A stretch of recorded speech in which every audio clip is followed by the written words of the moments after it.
एक साहूकार के 7 लड़के और एक लड़की थी।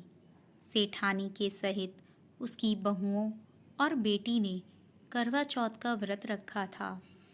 रात्रि को साहूकार के लड़के भोजन करने लगे तो उन्होंने अपनी बहन से भोजन के लिए कहा।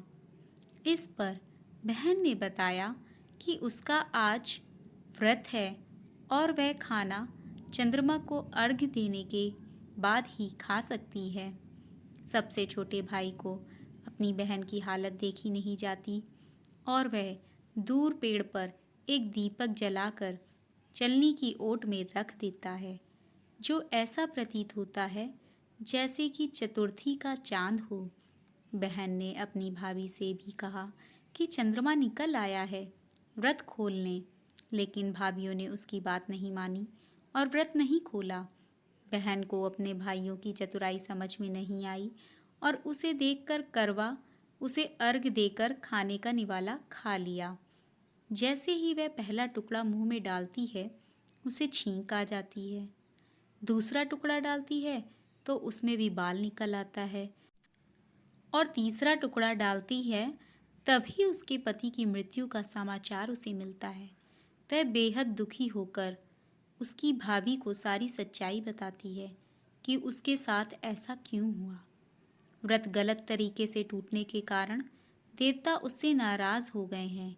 इस पर करवा निश्चय करती है कि वह अपने पति का अंतिम संस्कार नहीं करेगी और अपने सतीत्व से उन्हें पुनर्जीवन दिलाकर रहेगी। शोकातुर होकर वह अपने पति के शव को लेकर 1 वर्ष तक बैठी रही और उसके ऊपर उगने वाली घास को इकट्ठा करती रही। उसने पूरे साल की चतुर्थी को व्रत किया और अगले साल कार्तिक कृष्ण चतुर्थी फिर से आने पर उसने पूरे विधि विधान से करवा चौथ का व्रत किया। शाम को सुहागिनों से अनुरोध करती है कि यम सुई ले लो, पिय सुई दे दो, मुझे भी अपनी जैसी सुहागिन बना दो, जिसके फलस्वरूप करवा माता और गणेश जी के आशीर्वाद से उसका पति पुनः जीवित हो गया। जैसे गणपति और करवा माता ने उसकी सुनी, वैसे सभी की सुने और सभी का सुहाग अमर हो।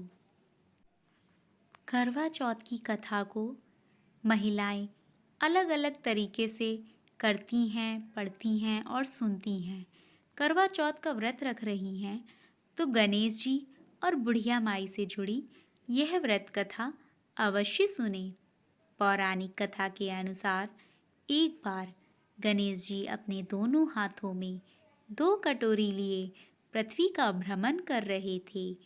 एक कटोरी में दूध था तो वहीं दूसरी कटोरी में कच्चे चावल थे। लेकिन गणेश जी के पास दोनों कटोरी बहुत छोटी थी, उनमें बहुत थोड़ा दूध और चावल थे। गणेश जी ने जाकर कई लोगों से खीर बनाने का निवेदन किया, लेकिन किसी ने भी उनकी बात नहीं मानी, क्योंकि इतनी कम चीज़ों से खीर बनती कैसे। आखिर में गणेश जी एक बुढ़िया यानी कि बूढ़ी माई के घर पहुँचे और उनसे प्रार्थना करने लगे कि वह खीर बना लें। बूढ़ी अम्मा मान गईं और गणेश जी से दोनों कटोरी मांगने लगीं। तब गणेश जी ने बूढ़ी अम्मा से एक बड़ा बर्तन लाने को कहा।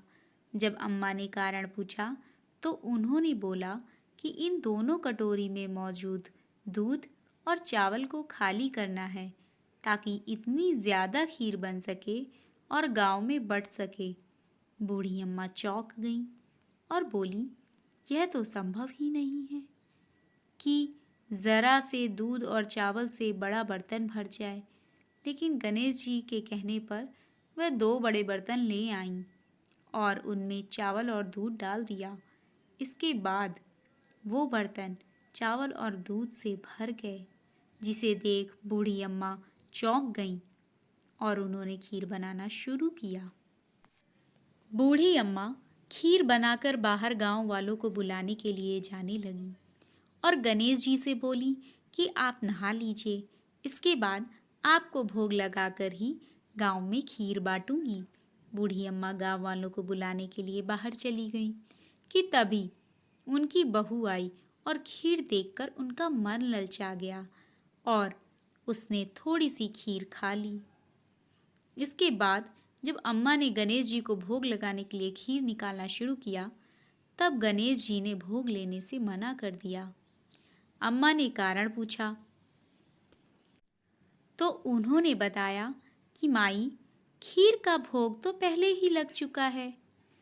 गणेश जी ने बताया कि खीर किसी और ने नहीं बल्कि उनकी बहू ने ही खाई है। यह जानकर अम्मा दुखी हो गईं। तब श्री गणेश ने उन्हें समझाया कि खीर नवजात बालक ने खाई है। गर्भ में पल रहे बालक यानी गर्भवती माँ द्वारा खीर खा लेने से एक प्रकार से भोग गणेश जी को ही लगा है, क्योंकि गर्भवती महिला या गर्भ में पल रहा बालक सबसे शुद्ध और पवित्र माने जाते हैं। तब जाकर बूढ़ी अम्मा संतुष्ट हुईं और गांव के सभी लोगों को खीर खिलाई। साथ ही गणेश जी ने भी खीर खाई।